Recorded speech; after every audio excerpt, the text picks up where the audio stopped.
اب یہاں پہ دیکھیے غین لام تو یہ، اب اسے ہمیں ملا کر کے لکھنا ہے، تو ہم یہاں پہ دیکھیے لکھیں گے غین کا ہم اس طرح سے لکھیں گے، یہ ہو گیا غین.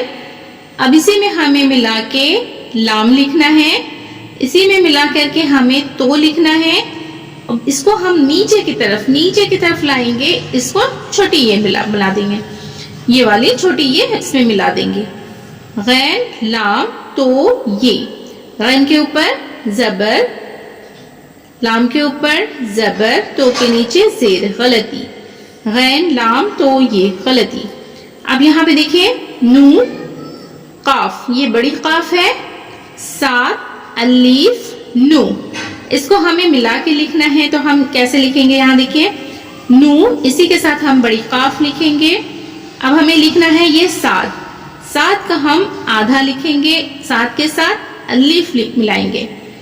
نو، یہ قاف کا دو نقطہ، یہ سات ہوا، سات کے ساتھ ہم نے الف لکھا ہے، نو الگ سے ہوگا. یہاں پہ دیکھیے نقصان، نو قاف سات الف نو، نقصان. اب یہاں پہ دیکھیے خالی جگہ ہے، اب یہاں پہ ملا کے لکھا ہوا ہے تشریف، تے شین رے یہ فے، تو ہم یہاں پہ لکھیں گے تے، تے میں دو نقطہ، شین، یہاں دیکھیے شین بڑی شین ہے، بڑی شین پہ ہم تین نقطہ دیں گے. رے، یہ چھوٹی یہ ہے، اب یہاں پہ ہمیں فے لکھنا ہے، تے شین رے یہ فے، تشریف.